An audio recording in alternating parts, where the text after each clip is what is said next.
I felt everything in me somehow flying out between my toes. What? Perhaps no need to panic, said Melissa sweetly. Had I seen that morning's London Times? No. Well, there was another brief print report about the same event. But listen, would there have been a man involved? Would this woman called Hitchens, not that common a name I duly thought, have been traveling with anybody? Yes, I said, and gave the probable or presumable name. Oh dear, then I'm very sorry, but it probably is your mom.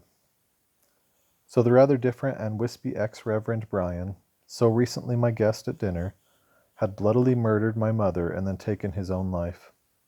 Beneath that scanty exterior had lain a ravaging psycho. That was what all the reports agreed in saying. In some hotel in Athens, the couple had been found dead separately but together, in adjoining rooms. For my father, who was the next person to ring me, this was especially and particularly devastating. He was not far short of his 65th birthday. He had also had to reconcile himself to the loss of his adored wife's affection. In a day when divorce was still considered scandalous, and had reluctantly agreed that she would spend much of her private time at the house of another man, but at the respectable boys' prep school where he kept the books, and in the surrounding society of North Oxford, the two of them had had a pact. If invited to sherry party or a dinner, they would still show up together as if nothing happened. Now, and on the front pages at that, everything was made known at once, and to everybody. I do not know how he bore the shock, but there was no question of his coming to Athens, and I myself, in any case, was already on my way there, and honestly preferred to face it alone.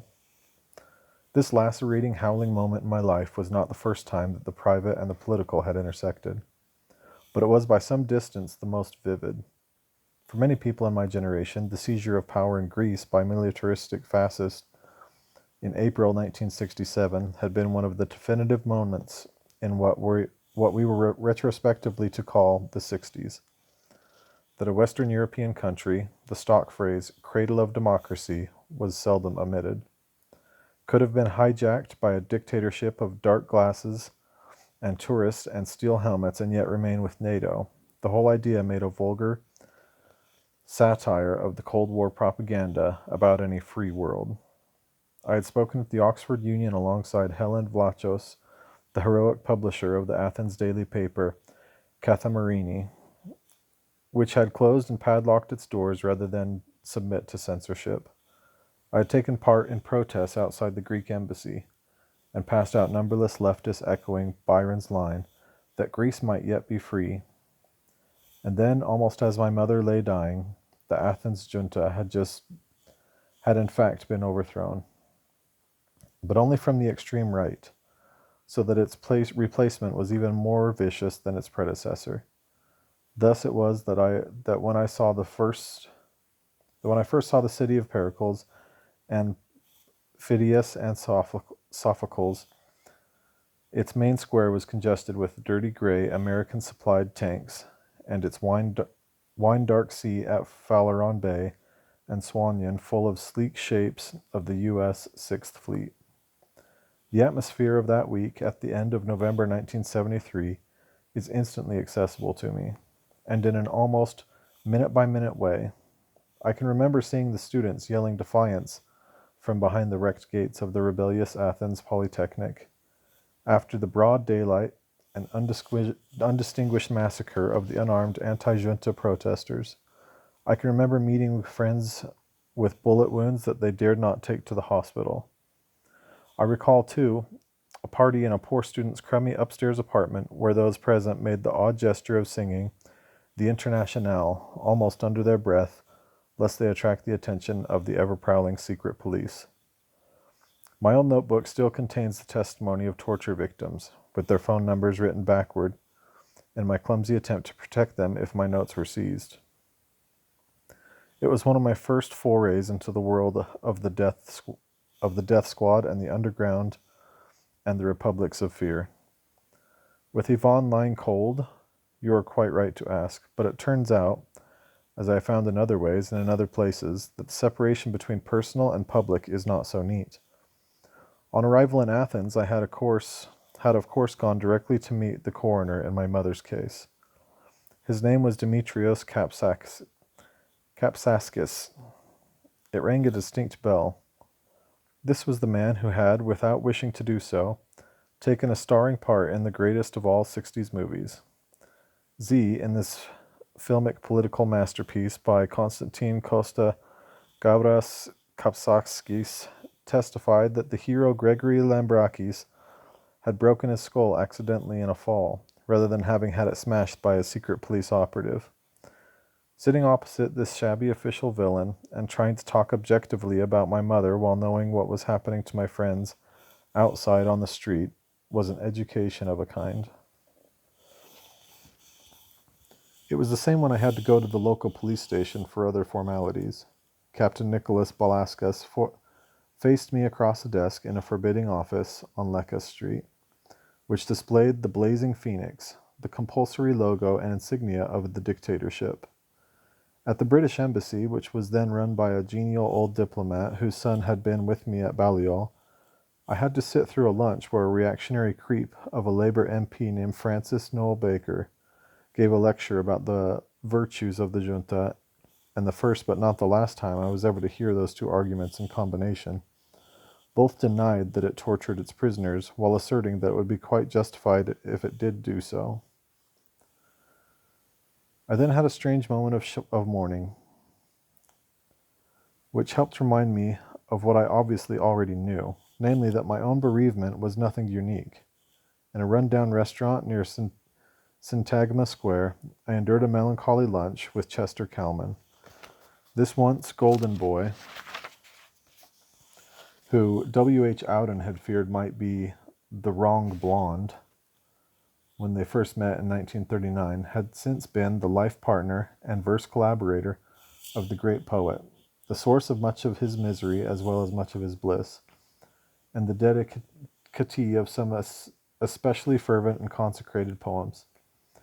He was 52 and looked 70, with an almost granny-ish trembling and protruding lower lip, and a quivering hand that spilled his avgolomono soup down his already well-encrusted shirt front. Difficult to picture him as the boy who had once so insouciantly compared himself to Carole Lombard. I had only a few weeks previously gone to Christ Church Cathedral in Oxford to attend Auden's memorial.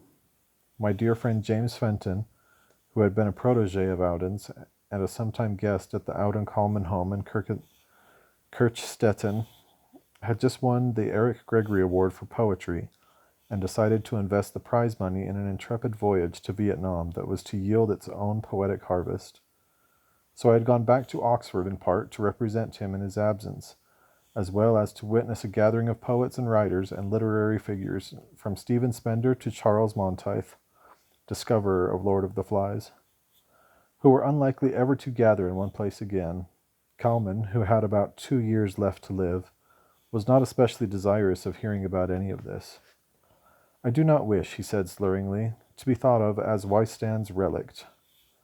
Uncharitably, perhaps, and even though I knew he had done some original work of his own, I wondered if he seriously expected to be much or long remembered in any other way. Even this minor moment of pathos was inflected with politics. Kalman had done his level best over the years to seduce the entire rank and file of the Hellenic armed forces, and had once been threatened with arrest and deportation by a certain Brigadier Sombas. I can still hear his Nell-like pronunciation of the dreaded name. The recent swerve from the extreme right to the even more extreme fascist right was threatening to bring the vile Sombas into high office, and Chester was apprehensive and querulous, with his own safety naturally enough uppermost in mind. I was going through all of these motions while I awaited bureaucratic verdict, of which I was already fairly sure. My mother had not been murdered. She had, with her lover, contracted a pact of suicide. She took an overdose of sleeping pills, perhaps washed down with a mouthful or two of alcohol, while he, whose need to die must have been very great, took an overdose with booze also, and to make assurance doubly sure, slashed himself in a hot bath. I shall never be sure what depth of misery had made this outcome seem to her the sole recourse. On the hotel switchboard record were several attempted calls to my number in London which the operator had failed to connect. Who knows what might have changed if Yvonne could have heard my voice, even in her extremity. I might have said something to cheer her, or even tease her, something to set her against despair and perhaps give her a momentary purchase again against the death wish. A second to last piece of wretchedness almost completes this episode. Whenever I hear the dull word closure, I am made to realize that I, at least, will never achieve it. This is because the Athens police made me look at a photograph of Yvonne as she had been discovered. I will tell you nothing about this except that the scene was decent and peaceful, but that she was off the bed and on the floor, and that the bedside telephone had been dislodged from its cradle. It's impossible to read this bit of forensics with certainty, but I shall always have to wonder if she had briefly regained consciousness, or perhaps even belatedly regretted her choice, and tried at the very last to stay alive. At all events, this is how it ends. I am eventually escorted to the hotel suite where it had all happened. The two bodies had to be removed and their coffins sealed before I could get there. This was for the dismally sordid reason that the dead people had taken a while to be discovered. The pain of this is so piercing and exquisite, and the scenery of the two rooms so nasty and so tawdry, that I hide my tears and my nausea by pretending to seek some air at the window. And there, for the first time, I receive a shattering, full-on view of the Acropolis. For a moment, and like the Berlin Wall and other celebrated vistas, when glimpsed for the first time, it almost resembles some remembered postcard of itself. But then it becomes utterly authentic and unique. That temple really must be the Parthenon, and almost near enough to stretch out and touch. The room behind me is full of death, darkness, and depression, but suddenly here again and fully present is the flash and dazzle and brilliance of the green, blue, and white of the life-giving Mediterranean air, and the light that lent me my first hope and confidence. I only wish I could have been clutching my mother's hand for this too. Yvonne, then, was the exotic and the sunlit when I easily could have had a boyhood of stern and dutiful English grey. She was the cream in the coffee, the gin in the Campari, the offer of wine or champagne instead of beer, the laugh in the face of bores and purse-mouths and skinflints, the insurance against bigots and prudes. Her defeat and despair were also mine for a long time, but I have no reason to know that she wanted me to withstand the woe. And when I once heard myself telling someone that she had allowed me a second identity, I quickly checked myself and thought, no, perhaps with luck she had represented my first and truest one.